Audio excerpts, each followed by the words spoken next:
На одной из детских площадок столицы погиб мальчик. Следователи выясняют, кто виновен в случившемся. Майские праздники без газа. Жителям некоторых деревянных домов в Якутске ограничивают доступ к природному ресурсу, что стало причиной таких мер со стороны газовиков. До празднования Дня Победы остались считанные дни. Во всех городах и районах ведут подготовку к торжественным мероприятиям. А что в эти дни организовано в Алдане? Об этом расскажут наши корреспонденты.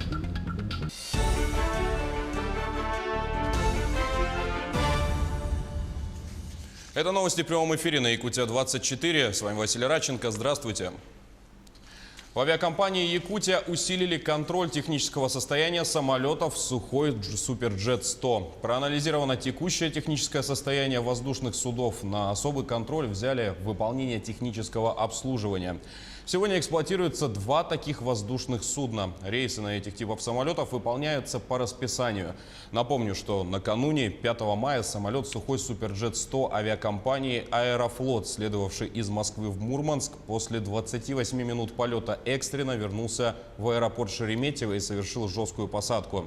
Самолет загорелся, что привело к гибели 41 человека. Глава Якутии Айсен Николаев направил телеграмму со словами соболезнования от имени всех якутян временно исполняющим обязанности губернатора Мурманской области Андрею Чибису. В области объявлен трехдневный траур. О том, как произошла трагедия, нам рассказал командир воздушного судна. Диспетчеры нам оказали помощь. Они нам задавали курсы для вывода на полосу. Скорость была небольшая для посадки, скорость была обычная. Все согласно оперативного сборника экипажа. После полной остановки мы объявили аварийную эвакуацию. И сначала второй пилот вышел из кабины, потом я. Сразу я на улице не смотрел, есть пожарный, нет, машина пожарных уже была. Пожар у нас начался после посадки. То есть в воздухе у нас не было пожара.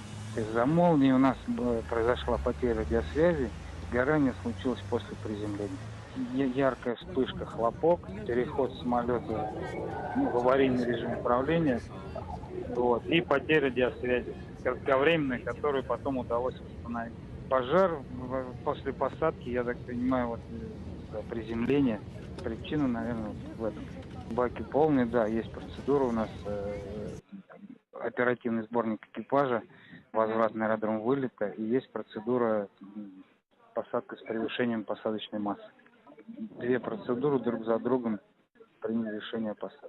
Первое — это по сообщению, там, где пишется сообщение об отказах, выполнена процедура. И для выполнения посадки, захода, процедура посадка с превышением посадочной массы. 9-летний мальчик погиб на детской площадке в Якутске. На ребенка упало баскетбольное кольцо. Об этом нашему телеканалу сообщили в Следственном комитете по республике. Тело мальчика 2010 года рождения было найдено на площадке детского сада «Северные звездочки» накануне в воскресенье. Он играл, и спортивная конструкция не выдержала веса ребенка. По данному факту проводится процессуальная проверка. Как сообщает наш корреспондент, заведующая детским садом отказалась от комментариев, пока идет следствие. Охранник детского сада сказал, что дети вошли на территорию детского сада через запасные ворота, которые не закрываются на замок в целях пожарной безопасности. В Следственном комитете же добавили, что к концу дня будет возбуждено уголовное дело. К другим темам. Ледоход на Лени находится в 400 километрах от границы Якутии. Его ожидают в районе Ленска 9 мая. Лед толстый. Гидрометеорологи отмечают, что скорость прохождения ледохода зависит от температуры воздуха. Напомню, что накануне в Якутск прибыла группа Дальневосточного поисково-спасательного отряда МЧС России. 30 бойцов примут участие в предупредительных мероприятиях для обеспечения безаварийного пропуска паводковых вод. Кроме того, они проведут мониторинг гидрологической обстановки и при необходимости незамедлительно окажут помощь населению во время половодья. Жители деревянных домов по улице Лермонтова возмущены тем, что им перед майскими праздниками отключили газ. Службы требуют с каждой квартиры по 2000 рублей за диагностику. На очереди на отключение также стоит дом по улице Шевченко-2. В основном в этих домах живут малоимущие, инвалиды и пенсионеры, которые не могут самостоятельно оплатить услуги диагностики. Теперь жильцы вынуждены пользоваться электроприборами, которые при плохой проводке могут привести к пожару. А у нас живут одни за чертой бедности. Вот у меня, я кругом должна, потому что у меня не хватает пенсии. У меня 50 тысяч уходит только на лекарства. Дают всего 600 рублей на лекарства. А мне 5 тысяч уходит, потому что мне надо как-то жить. И у меня диета. У меня мешок на боку висит. И что это за такое? Почему нас должны отключать, когда это нарушение прав человека? Вот как я должна питаться, чтобы не сдохнуть? На чем варить? Дело в том, что если на свету варить, во-первых, нагорать будет очень много. У меня не хватит ресурсов рассчитываться с этим. Что касается государственных мер, то особое внимание ветеранам уделяется в Якутии. Сейчас в республике проживает 104 участника и инвалида Великой Отечественной войны и 5326 ветеранов тыла. Пристальное внимание уделено улучшению их социально-бытовых условий жизни. За предыдущие 2 года 1300 ветеранам оказана материальная помощь на сумму 58 миллионов рублей. Также помощь на проведение капитального текущего ремонта жилья. На днях 3 вдовам участникам войны вручат ключи от новых квартир. Кроме того, ежегодно проводится диспансеризация, выделяется путевка на санаторно-курортное лечение и так далее. Напомню, что с 9 мая 2019 по 9 мая 2020 года указом главы региона в Якутии объявлен год Великой Победы. В этом году для ветеранов войны предусмотрено дополнительно они с бюджета получат по 15 тысяч рублей единовременную помощь. Кроме этого, сейчас проводятся мероприятия по сопровождению наших ветеранов не только во время праздничных мероприятий. 26 апреля подписан указ главы о объявлении Великой Победы с 9 мая 2019 года до 2020 года. И я надеюсь, что в течение года мы будем работать по воспитанию молодого поколения, будущего поколения, а также будет уделено большое внимание материальной помощи нашим ветеранам. Еще один вид поддержки ждет ветеранов в честь празднования Дня Победы. В Якутии стартовала акция «Подключи ветерана к цифровому телевидению». О первых ее участниках расскажет наш корреспондент Юрий Осипов. Василий Гаврилевич Готовцев – ветеран труда и тыла. Сейчас он очень мало передвигается и почти не может говорить. Телевизор для него – основная связь с миром, и оттого подключение к цифровому телевидению особенно важно. Телевидение у нас занимает, можно сказать, первое место, потому что Василий Гаврилович не видит и не слышит, поэтому он от телевизора, там титры же идут, поэтому он понимает. Но он и газеты одним глазом смотрит, конечно, у него один глаз не видит и не слышит, поэтому телевидение – первое место. Сразу 2 знаменательных события в один день. В это же время к Василию Гаврилевичу пришел почтальон и принес письмо с поздравлением от президента России. Из города Москвы вас поздравляет. И Почта России в моем лице почтальона доставки. Большое вам спасибо, что вы нас сохранили. Акцию «Подключи ветерана» запустил министр инноваций Якутии Анатолий Семенов. Суть в том, чтобы лично прийти к ветеранам и подключить технику к цифровому телевидению. Акция будет проходить по республике на протяжении всего мая. Весь май можно подключать ветеранов тыла, ветеранов войны или труда.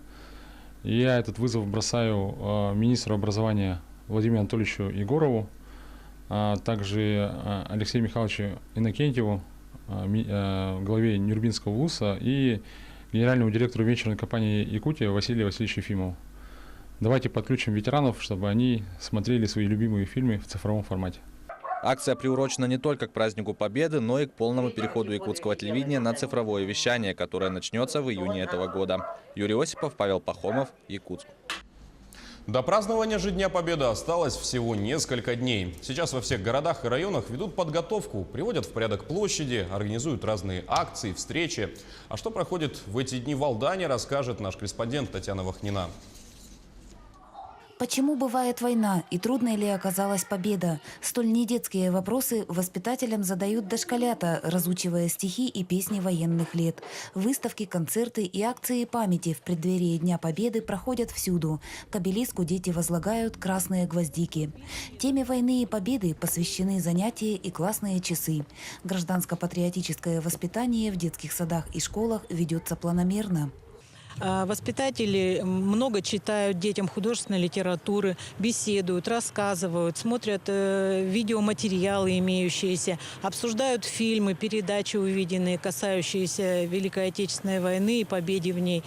В школе с углубленным изучением отдельных предметов в преддверии 9 мая пройдет 10-й конкурс чтецов «Строка, опаленная пеплом». Строки поэзии и прозы, сплетаясь, источают горький дым пороха и слезы невыплаканного горя.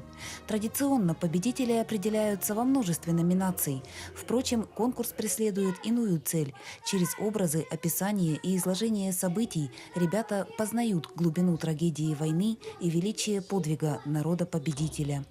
Дети проникаются темой войны, дети начинают понимать, как было тяжело, как было страшно в те военные годы. Для ветеранов войны, тыла и труда День Победы – праздник самый важный. Военное и послевоенное время – это часть их детства, юности и молодости, возложенных на алтарь мира и благополучия. Порой, всматриваясь в прошлое сквозь призму десятилетий, представители поколения победителей и сами с трудом представляют, где они черпали силы, чтобы выстоять. Война есть война. Как же это? Работали.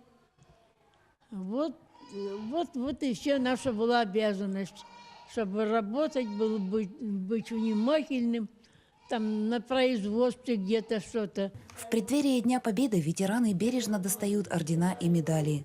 Их награды поистине бесценны. В отблесках металла сияет огонек памяти о кровопролитных боях и совершенных подвигах во имя жизни. Татьяна Вахнина, Сергей Шипачев, Александр Лукин, Алдан. На этом выпуск подошел к концу, но наши корреспонденты продолжат следить за развитием событий, а мы будем держать вас в курсе новостей. Спасибо за внимание и до встречи в эфире.